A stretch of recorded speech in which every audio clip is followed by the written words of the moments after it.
me amenazó con un cuchillo. Lamentablemente sufrí una violación.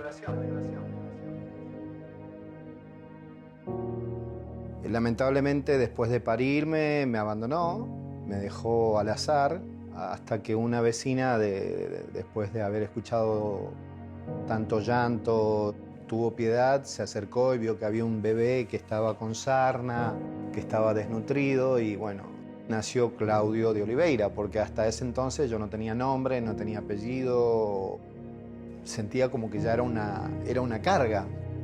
No teníamos para comer, esa es la realidad. Era un niño que tenía que salir a trabajar para poder sobrevivir. Ella, me acuerdo que hacía empanadas y yo salía a vender. Una persona se me acerca y me dice, ¿fuiste alguna vez hasta tal lugar? No. Mirá, me dice, ahí vas a vender más que acá porque ahí hay mucha gente, qué sé yo. Si querés yo te llevo, yo voy para allá ahora. Ok. Yo tenía 8 años. Me subo a un carro tirado por caballo y me lleva hasta el lugar. Me amenazó con un cuchillo. Lamentablemente sufrí una violación. Después de haber abusado de mí, me dijo, si llegás a hablar, yo te mato. Yo salgo a la ruta, obviamente llorando, sin conservadora, perdí el dinero, todo. Aparece un señor y yo me largo a llorar, por supuesto, pero no quería hablar por la amenaza que tuve. Y me llevan al hospital y yo ahí accedo a contar. Me llevan a la comisaría, yo identifico a la persona, le dan una paliza delante mío y lo encierran. Ya no quería vivir. Sentía que mi vida no tenía sentido. Sabía que la vida en sí era muy difícil. Un día estoy jugando al fútbol con un grupito de amigos. Se puso el cielo negro. Salgo corriendo del lugar, veo una carpa y pienso que era un circo. Entro a ese lugar, obviamente para resguardarme de la lluvia, y era una reunión cristiana. Me llamó la atención que se acercó una señora y me dijo, te amo. Y eso me marcó. Ella me abrazó, me tuvo ahí, me dice, quédate, ahora vamos a tener una reunión. El mensaje quebrantó mi corazón, porque me habló del amor verdadero, habló del perdón. Y eso llamó mi atención de una manera tal que empecé a ir todos los días al circo. Fue la mejor época de mi infancia, de los 8 hasta los 12 años, que yo sentí que Dios marcó mi vida. El bullying estaba dentro de la iglesia también. 2 de esos chicos que se burlaban mucho de mí me estaban haciendo burla y yo me enojé y les caí a golpes. Me acuerdo que la madre de uno de ellos fue a hablar con mi mamá de adopción, a quejarse, que me iban a meter preso, qué sé yo. Y yo ahí tomé la decisión de no ir más a la iglesia. Y entré a un mundo de rebeldía preadolescente. Y ahí fue donde mi mamá y mi papá de adopción me hicieron una emancipación civil y comercial. Y me fui a vivir a Paraguay. Como no me conocía nadie, yo empecé a tener más confianza en mí mismo. Me empecé a relacionar con gente de otro estatus social, entonces económicamente me iba muy bien.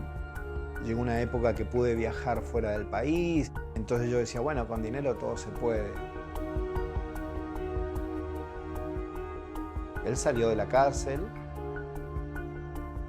y diagramé mucho tiempo cómo matar a esa persona que había abusado de mí.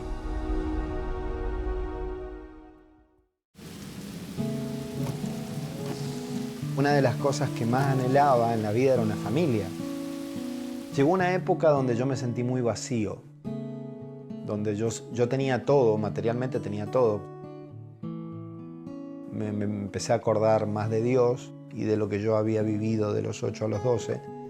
Recuerdo que un día le dije, Dios, si realmente vos existís como yo creo que existís, bueno, mandame a alguien porque yo así no voy a ningún lado. Y Dios usó a una persona que logró el objetivo. El objetivo fue convencerme de que yo tenía que sanar mi corazón, que tenía que perdonar.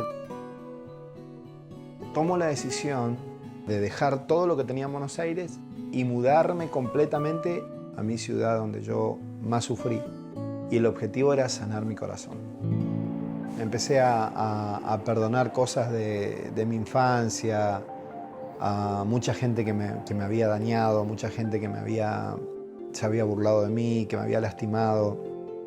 Empiezo a tener esa restauración y fue donde, por ejemplo, la persona que abusó de mí un día vino, me golpeó el vidrio del carro, le bajé el vidrio, era él, y me dice, ¿usted es un taxi?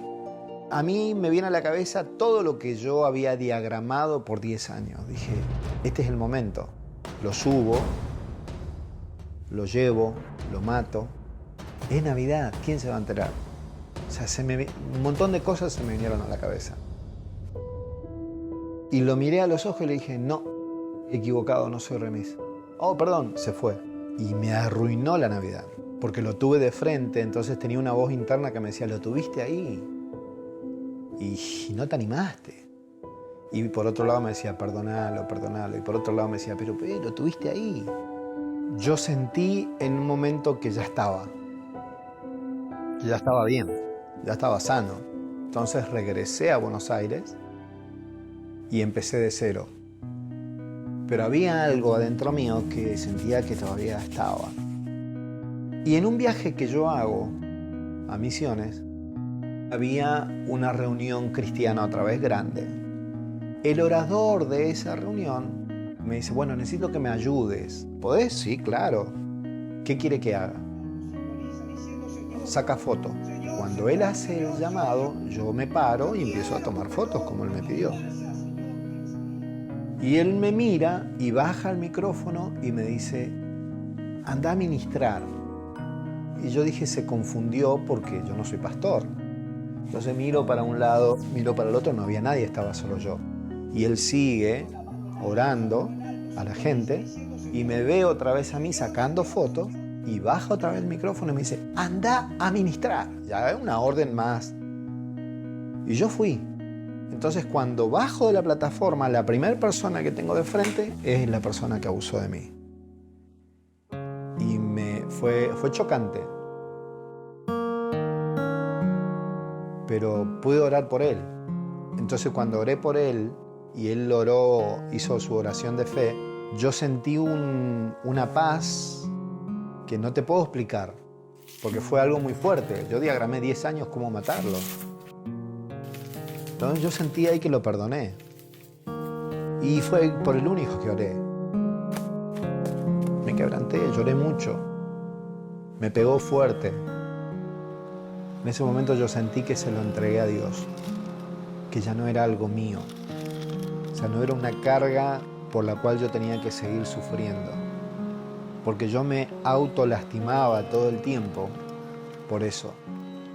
Porque yo soy una persona que no tenía posibilidades de nada.